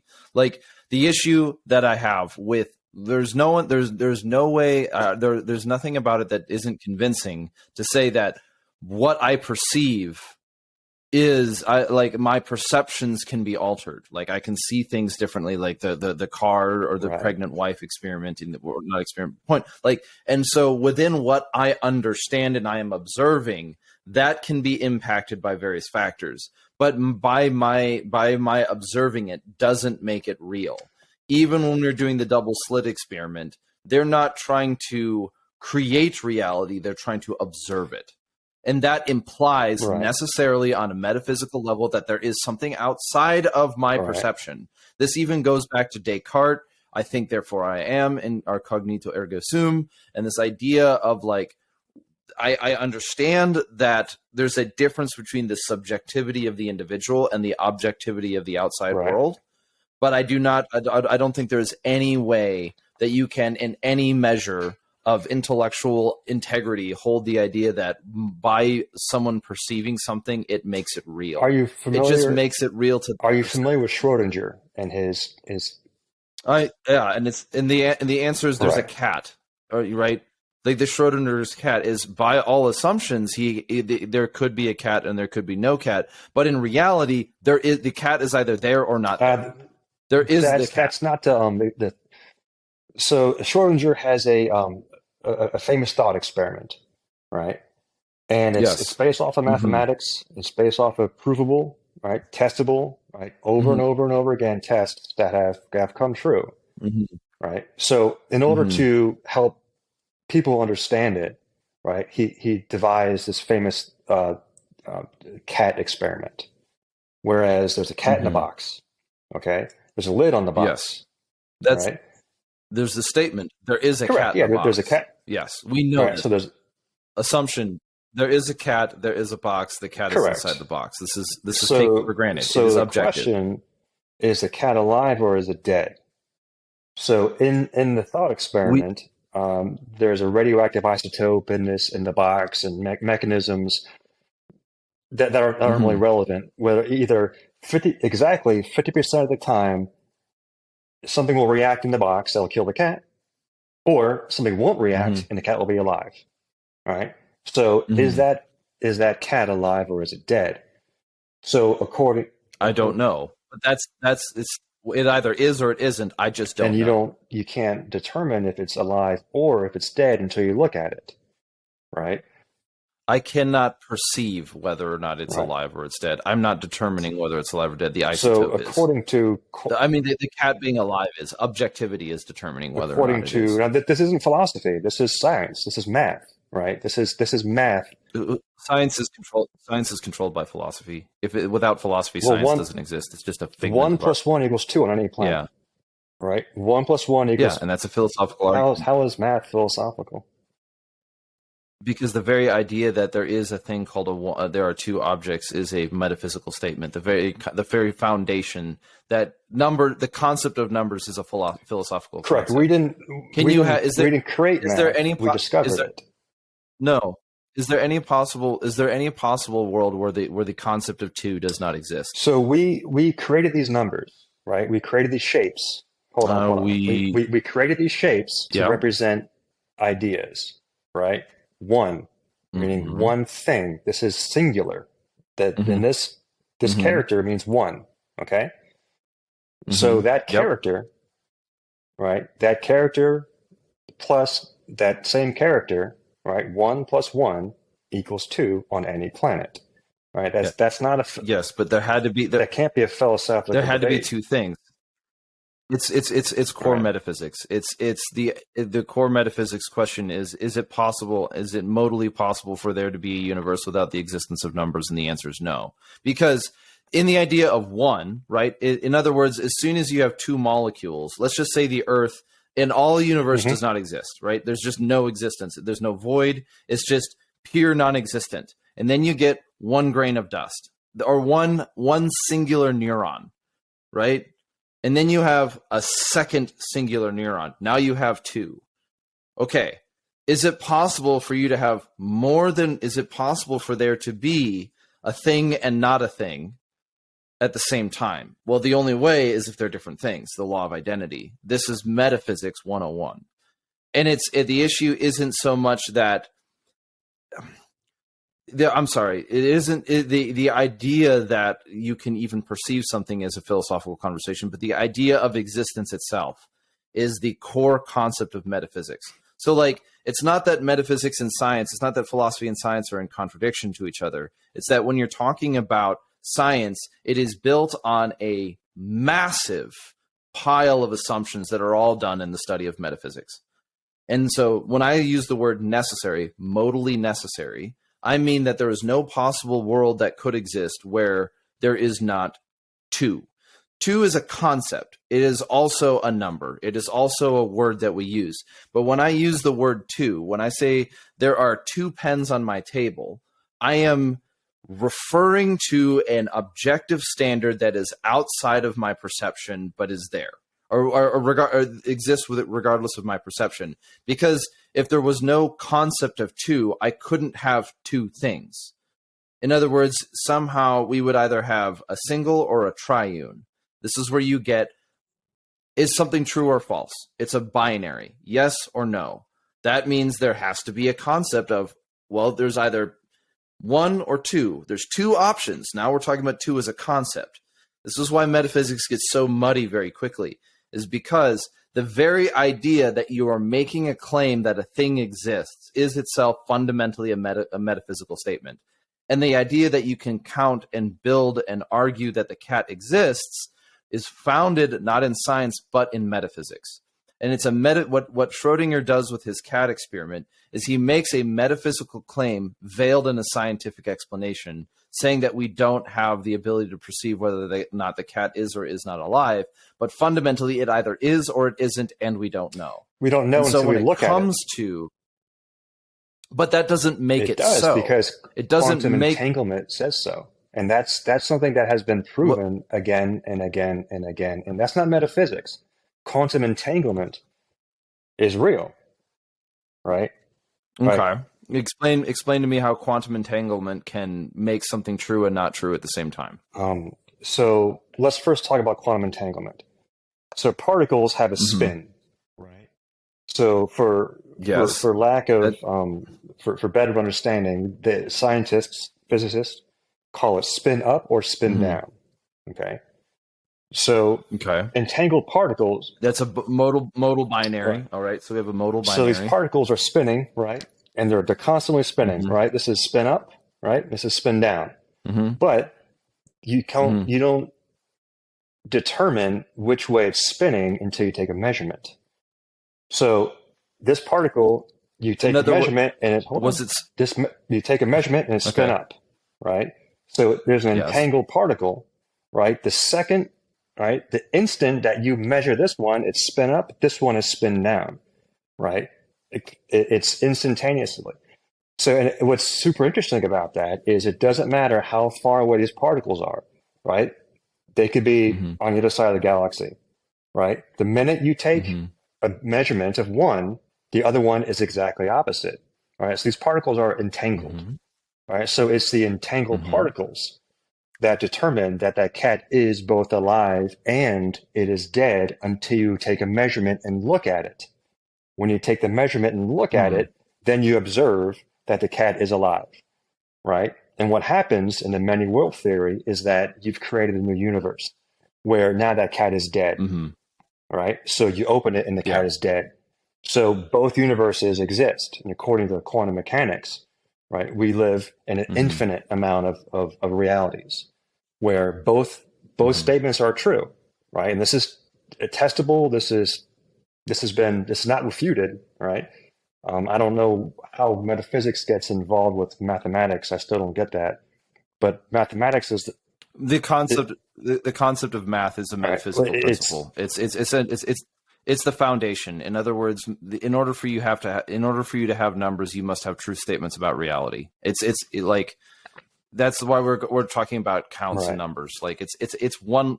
Okay, so if you were to divide everything into, if you were going to take the concept of the existence in front of us and break it down into its molecules, and then you're going to break those molecules down to their atoms, and those atoms down to their quarks, and those quarks down to their whatever, you're going down to physical, like smaller and smaller and smaller and smaller. You're trying to get what builds this, what builds this. The idea that we can observe things and the idea of existence, like that you and I are not the same person, is a modal concept that exists within metaphysics. What is reality? And that's why I'm talking about objectivity. The first question is, what is reality? Like, is this all fluid? Is it solid? Is it created this way? Is it, blah, blah, blah, blah, blah, right? What is the foundation?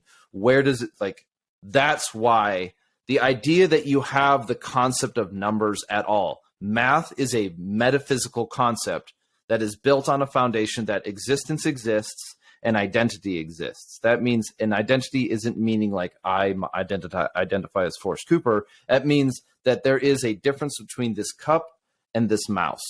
And the fact that there is a difference between those through whether or not I can observe them necessitates that there's at least two things in the universe. And since there's at least two things, then we have this concept of the number two.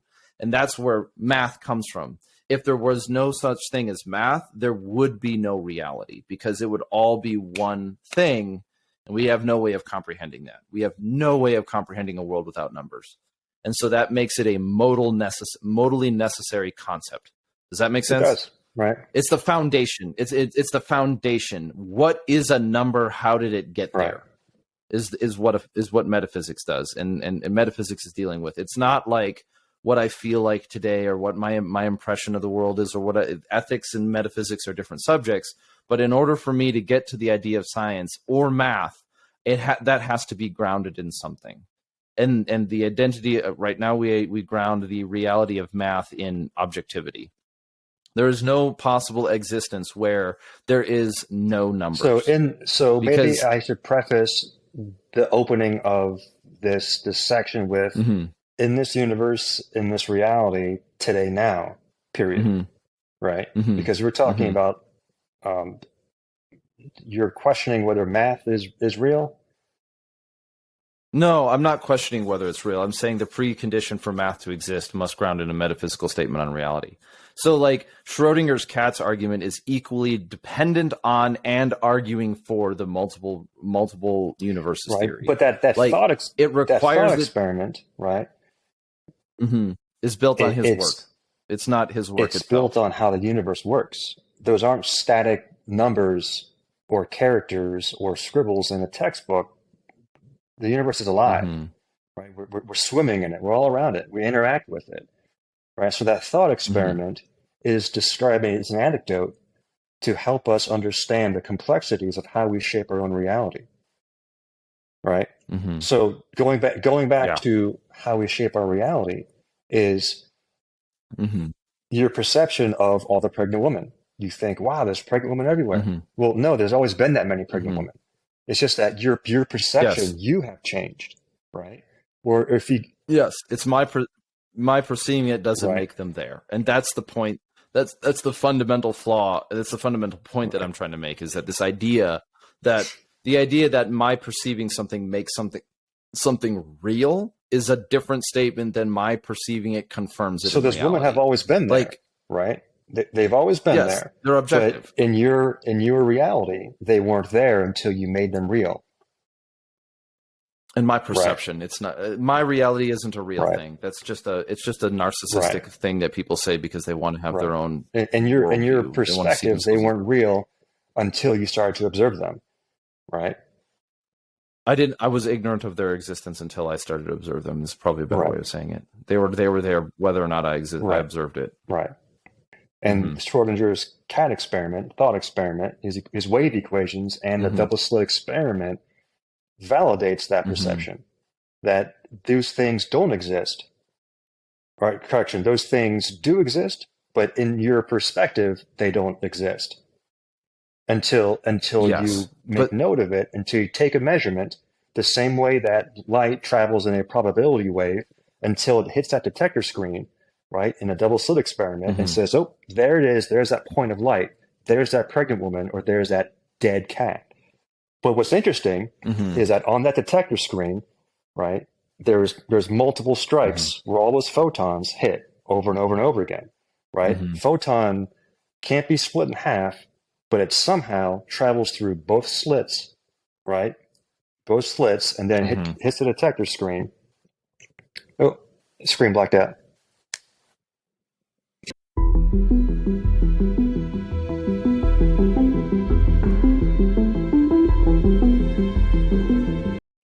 All right, so we obviously we are getting into a pretty heavy conversation as we're seeing now. The technological difficulties are kind of calling our day to a close. Right. But this is I know that we didn't get. There's one more thing I wanted to talk to you about, but we're not going to be able to get to it today. And you wrote a piece on kind of the collapse of Afghanistan, and on the one side, criticism might be it's a little close to the noble savage, and on the other side, it's a really accurate description, I thought, of like the criticism of Western mechanized hubris.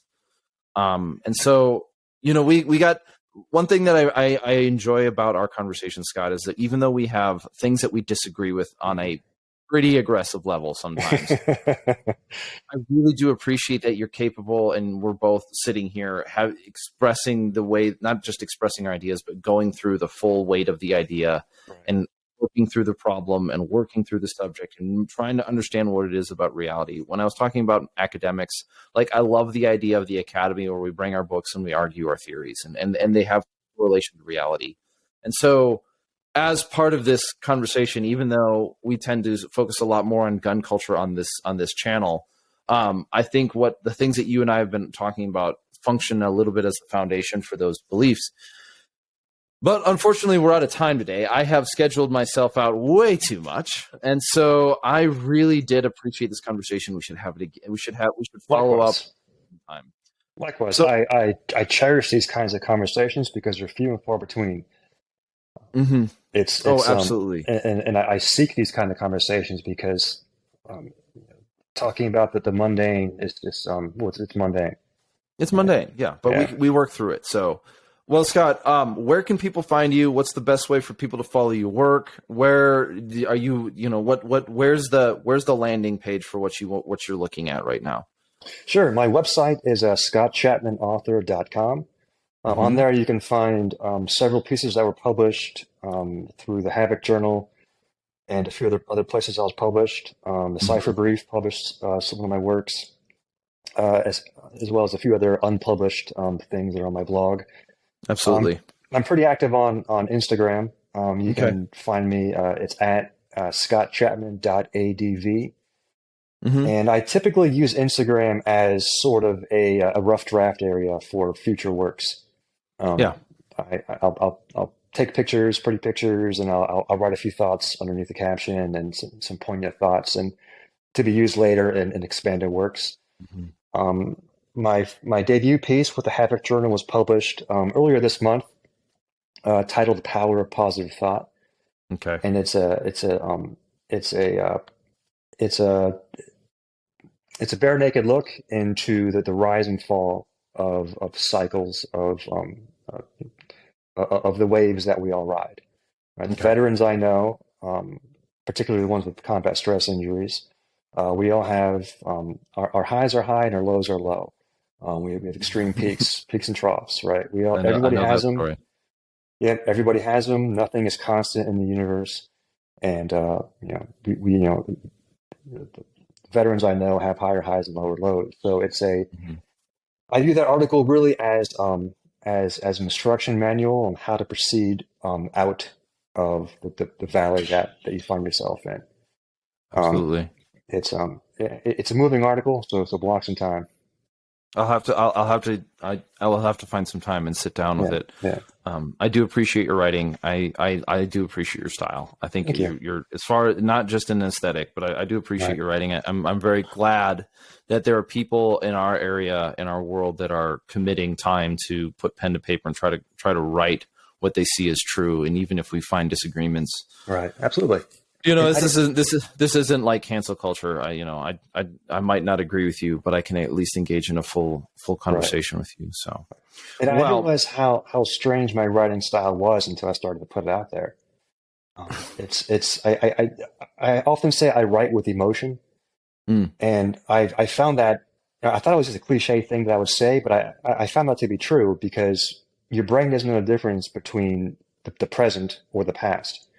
All right, when you experience an emotion, for example, let's say your wife tragically died in a car accident, and you constantly live in that emotion. When your brain remembers that emotion, it doesn't know the difference between the past and the present. Right? So your brain still recognizes that event as happening, for lack of better words, now. Right. So when I write, I'm able to write with emotion and connect with readers. And several times people have told me that I've made them feel. And for me as an author, that's profound. It's profound feedback. It can be difficult, especially amongst veterans. So right. Well, I do have to go. So okay. Thank you for coming on the Redacted Culture Cast. Thanks for having this grand conversation about very, very heady, difficult topics, and I really do appreciate your time. Likewise, thanks for having me. Let's stay in touch, and for those who are still listening, we thank you for the time that you have spent with us. Thank you for supporting the channel through redactedllc.com. And Scott, it has been a pleasure. I look forward to our next conversation. We'll talk to you later. Likewise, thanks for having me.